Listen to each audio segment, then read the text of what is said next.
നമസ്കാരം. ശബരിമല വിഷയത്തിൽ തുടക്കം മുതലുള്ള നിലപാടിൽ കോൺഗ്രസ് ഉറച്ചു നിൽക്കുന്നുവെന്ന് കോൺഗ്രസ് നേതാവ് കെ മുരളീധരൻ. ശബരിമലയിലെ യുവതീ പ്രവേശന കാര്യത്തിൽ ആചാരങ്ങൾ ലംഘിക്കാൻ കൂട്ടുന്ന സർക്കാരാണ് കേരളത്തിലേതെന്നും മുരളീധരൻ ആരോപിച്ചു. മുഖ്യമന്ത്രി പരസ്യമായി 2019 ജനുവരി 2-ാം തീയതി മന്നം ജയന്തി ദിവസം 2 യുവതികളെ പുരുഷവേഷം കെട്ടിച്ച് സന്നിധാനത്ത് എത്തിച്ചു. ആ വിവരം മുഖ്യമന്ത്രി തന്നെ ഔദ്യോഗികമായി പ്രഖ്യാപിച്ചു. സുപ്രീം കോടതി വിധി ഞങ്ങൾ നടപ്പാക്കിയെന്ന്.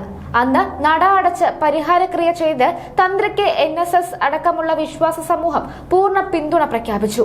മന്ത്രിമാർ ഉൾപ്പെടെ ഉള്ളവർ ആ തന്ത്രിയെ വ്യക്തിപരമായി അധിക്ഷേപിക്കുകയും ഒരുപാട് അസഭ്യം പറയുകയും ചെയ്തു. സുപ്രീം കോടതി കേസ് വീണ്ടും വിചാരണയ്ക്ക് വേണ്ടി മാറ്റിവെച്ചതോടെ പിന്നീട് പ്രശ്നമുണ്ടായിട്ടില്ല എന്ന് കരുതി അവർ നടത്തിയ പ്രവൃത്തിയെ ആർക്കും വെള്ളപൂശാൻ കഴിയില്ല. അത് തെറ്റാണെന്ന് അവർ ഇതുവരെ പറഞ്ഞിട്ടില്ല. ഇപ്പോൾ ഒരു അയ്യപ്പ സംഗമം നടത്തി. അതിൽ നിന്ന് എന്ത് നേട്ടമുണ്ടായി? ഇതുവരെ ശബരിമലയിലുണ്ടായ വികസനത്തിന് തടസ്സമായ കാര്യങ്ങൾ നീക്കാൻ സാധിച്ചു.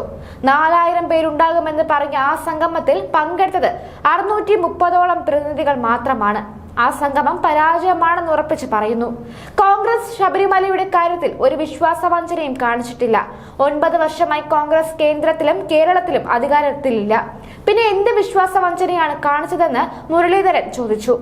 ശബരിമലയിൽ വിഷയമുണ്ടായപ്പോൾ ശക്തമായ രാഷ്ട്രീയ തീരുമാനമെടുത്ത പാർട്ടി കോൺഗ്രസ് ആണ്. അന്ന് വിശ്വാസികൾക്ക് പിന്തുണ പ്രഖ്യാപിച്ച് കോൺഗ്രസ് സംഘടിപ്പിച്ച ജാഥകളിൽ ഒന്ന് നയിച്ചത് താനാണ്. അന്ന് തങ്ങൾക്കെതിരെ കേസുകൾ എടുത്തു. NSS നടത്തിയ നാമജപ ഘോഷയാത്രയിൽ പങ്കെടുത്ത ഭക്തർക്കെതിരെ കേസെടുത്തു. ഇതൊന്നും പിൻവലിക്കാൻ തയ്യാറാകാത്ത സർക്കാർ എന്ത് മാറ്റമാണ് നയത്തിൽ വരുത്തിയതെന്ന് കെ മുരളീധരൻ ചോദിച്ചു. സമുദായ സംഘടനകളുടെ നിലപാട് അവരുടെ ഇഷ്ടമാണ്. അതിനെ ചോദ്യം ചെയ്യാനോ വിമർശിക്കാനോ ഇല്ല.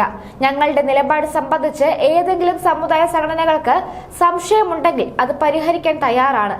പക്ഷേ ശബരിമല വിഷയത്തിലെ നിലപാടിൽ നിന്ന് പിന്നോട്ട് പോകില്ല. അതിൽ ജനം വിധി എഴുതട്ടെ. ഏത് മതമായാലും കോൺഗ്രസ് എന്നും വിശ്വാസികൾക്കൊപ്പം നിന്നിട്ടുണ്ടെന്ന് മുരളീധരൻ വ്യക്തമാക്കി. അതേസമയം ശബരിമല വിഷയത്തിൽ UDFും കോൺഗ്രസും സ്വീകരിച്ചത് രാഷ്ട്രീയ നിലപാടെന്ന് പ്രതിപക്ഷ നേതാവ് VD സതീശൻ പറഞ്ഞു. ആ നിലപാടിൽ മാറ്റമില്ല. തെരഞ്ഞെടുപ്പ് മുന്നിൽ കണ്ടാണ് സർക്കാർ കപടഭക്തിയുമായി എത്തിയിരിക്കുന്നത്. അയ്യപ്പ സംഗമത്തിൽ അയ്യപ്പന്റെ ഒരു ഫോട്ടോ പോലും ഇല്ലായിരുന്നു. ശബരിമലയിൽ പിണറായി സർക്കാർ എന്താണ് ചെയ്തതെന്ന് നല്ല ബോധ്യം വിശ്വാസികൾക്കുണ്ടെന്നും സതീശൻ പറഞ്ഞു. അയ്യപ്പ സംഗമത്തിൽ പല സാമുദായിക സംഘടനകളും അവരുടെ തീരുമാനങ്ങൾ എടുത്തു. അത് അവരുടെ സ്വാതന്ത്ര്യമാണ്. സാമുദായിക സംഘടനകൾക്ക് അവരുടെ തീരുമാനമെടുക്കാം. ഇതിൽ ഞങ്ങൾക്ക് ഒരു വിരോധവുമില്ല. തെരഞ്ഞെടുപ്പുമായി ഇതിന് യാതൊരു ബന്ധവുമില്ല. സമുദായ സിദ്ധാന്തമാണ് അവരുടേതെന്ന് NSS വ്യക്തമാക്കിയിട്ടുണ്ട്. NSSുമായിട്ടോ SNDPയുമായിട്ടോ ഒരു തർക്കവുമില്ല. അയ്യപ്പ സംഗമത്തിൽ പോയിരുന്നുവെങ്കിൽ പിണറായിയേക്കാൾ വലിയ പരിഹാസ്യമായി മാറിയേനെ. അയ്യപ്പ സംഗമത്തിൽ ഞങ്ങളുടെ തീരുമാനം 100% ശരിയായിരുന്നു എന്നും സതീശൻ പറഞ്ഞു.